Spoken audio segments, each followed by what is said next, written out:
नमस्कार मंडळी, महाराष्ट्राच्या घडामोडी या चॅनलमध्ये आपलं स्वागत आहे. 6 महिन्यांपूर्वी अरुण काका जगताप यांचं वयाच्या 67व्या वर्षी निधन झालं आणि आज म्हणजे 6 महिन्यानंतर राहुरी नगर विधानसभा मतदारसंघाचे विद्यमान आमदार शिवाजीराव कर्डिले यांचंही वयाच्या 67व्या वर्षी निधन झालं. नगर शहरातील राजकारणामध्ये जर राजकारण कोणी करावं आणि राजकारणातील बादशाह जर कुणाला म्हणायचं असेल तर ते शिवाजीराव कर्डिले म्हणायचं. शेतकऱ्यांचा नेता म्हणून शिवाजी कर्डिलेंचा उदय झाला. दूध विक्रीपासून सुरुवात झाली. शिवाजीराव कर्डिले हे एक नम्र स्वभावाचे होते असं सुद्धा बोललं जातं.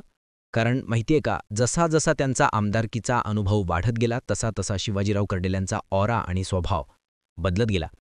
नगर राजकारणामध्ये कोतकर, जगताप, कर्डिले या तिघांचंही नाव घ्यावंच लागायचं आणि अशामध्ये आज शिवाजीराव कर्डिलेंचं निधन झाल्यामुळं राहुरी नगर पाथर्डी विधानसभा मतदारसंघावर तर शोककळा पसरली. मात्र सगळी राजकीय समीकरणंसुद्धा बदललेत. राजकारण आज बाजूला ठेवूयात, पण शिवाजी कर्डिलेंच्या प्रवासाबाबत बोलूयात. राहुरी मतदारसंघातील भाजपाचे आमदार आणि नेते शिवाजीराव कर्डिले यांचं आज पहाटे हृदयविकाराच्या तीव्र झटक्यानं निधन झालं.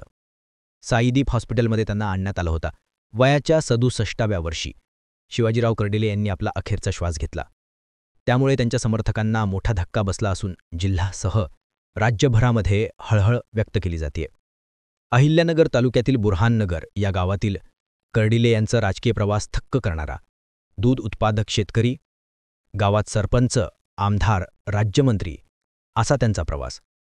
अहिल्यानगर जिल्ह्यातील अन्य राजकीय मंडळींसोबत सोयरी करून जिल्ह्यातील सोयऱ्या-धैर्यांच्या राजकारणामध्ये शिवाजी कर्डिले यांनी आपला स्थान भक्कम केला होता. कर्डिले यांचा सुरुवातीला दुधाचा व्यवसाय होता. दूध विकण्यासाठी ते नगर शहरात येत. मात्र नेतृत्व आणि संघटन कौशल्य असल्यानं तेव्हापासूनच त्यांना राजकारणाचे भेद लागले होते. एक एक पायरी चढत गेले. सरपंच पदापासून आपल्या राजकीय कारकिर्दीला सुरुवात करणाऱ्या शिवाजीराव कर्डिले यांनी पुढं आमदारकी आणि मंत्रिपदापर्यंतही मजल मारली. नगर तालुका विधानसभा मतदारसंघ असताना शिवाजी कर्डिले यांनी सुरुवातीला अपक्ष म्हणून निवडणूक लढवली आणि निवडून आले. त्यानंतर राहुरी विधानसभा मतदारसंघ झाल्यानंतर ते तेथून निवडून आलं. 2014मध्ये राहुरीमधून निवडणूक लढवली तेव्हा त्यांच्या प्रचाराला पंतप्रधान नरेंद्र मोदी आले होते. 2019मध्ये मात्र त्यांचा पराभव झाला. 2024च्या निवडणुकीत ते पुन्हा विजयी झाले. अपक्ष, राष्ट्रवादी काँग्रेस आणि भाजपा असा त्यांचा राजकीय प्रवास राहिला. त्यांनी अहिल्यानगर दक्षिण लोकसभा मतदारसंघातून निवडणूकही लढवली होती. नगर आणि पाथर्डी तालुक्यासोबतच जिल्ह्याच्या राजकारणातही त्यांचा दबदबा होता. आमदार शिवाजी भानुदास कर्डिले हे अहिल्यानगरचे राष्ट्रवादी आमदार संग्राम जगताप यांचे सासरे होते. काही महिन्यांपूर्वीच त्यांच्यावर मणक्याची शस्त्रक्रिया झाली होती. शस्त्रक्रियेनंतर त्यांनी प्रकृती सुधारणा झाल्यावर पुन्हा जनतेच्या सेवेसाठी आपलं कार्य सुरू केलं होतं. दरम्यान विविध आरोपांमुळे आणि गुन्हे दाखल झाल्यानं शिवाजी कर्डिले हे अनेकदा वादातही सापडले होते. मात्र दांडगा, जनसंपर्क आणि सतत लोकांमध्ये मिसळण्याची आवड यामुळे त्यांनी जिल्ह्यातील आपलं राजकीय वर्चस्व कायम ठेवलं. मागील काही वर्षांपासून त्यांना आजारपणानं ग्रासलं होतं. नुकतंच ते एका आजारातून बरेही झाले होते. मात्र आज पहाटे त्यांना अस्वस्थ वाटू लागल्यानं रुग्णालयात दाखल करण्यात आलं. परंतु तिथे डॉक्टरांनी तपासून त्यांना मृत घोषित केलं. कर्डिले यांच्या निधनानं राहुरी मतदारसंघासह जिल्ह्यामध्ये शोककळा पसरली. विशेष म्हणजे कालच शिवाजीराव कर्डिले यांनी शिर्डीमध्ये सुरू असलेल्या पंडित प्रदीपजी मिश्रा यांची भेट घेतली होती. त्यांचे आशीर्वाद घेतले होते आणि कालच्यानंतर आज पहाटे त्यांचं निधन झालं. दरम्यान जर शिवाजी कर्डिले यांचा राजकीय जनसंपर्क बघितला तर शिवाजी कर्डिले यांनी प्रत्येक प्रकारचं राजकारण केलं आणि म्हणून राजकारणातील बादशाह म्हणून सुद्धा त्यांना पाहिलं जायचं. अरुण काका जगताप, शिवाजीराव कर्डिले आणि भानुदास कोतकर हे तिघेच अहिल्यानगर जिल्ह्यातील आणि विशेषतः शहरातील जिल्ह्यातील राजकारणाचे मुख्य सूत्रधार असायचे असं बोललं जायचं.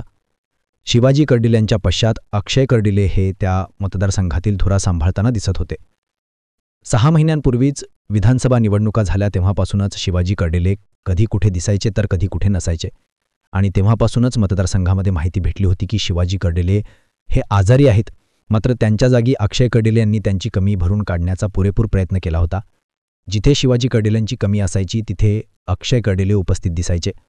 प्रश्न किती सुटले, किती प्रश्नांपर्यंत पोचले यापेक्षा आपल्या वडिलांची जागा घेण्यासाठी अक्षय कर्डिले पुढे आले आणि त्यांनी ती जागा घेतलीसुद्धा. आता पुढच्या काही 5-6 महिन्यांमध्ये पोटनिवडणुका लागतील आणि त्यामध्ये अक्षय कर्डिले हे उमेदवार म्हणून समोर दिसतील. अशा सगळ्या गोष्टी समोर असताना शिवाजीराव कर्डिले यांची कमी मतदारसंघात भरून काढता येणार नाहीये. मात्र पाहण्यासारखं असणार आहे की पुढचे राजकीय समीकरणं कुठून कशी बदलतायत. तुम्हाला काय वाटतं?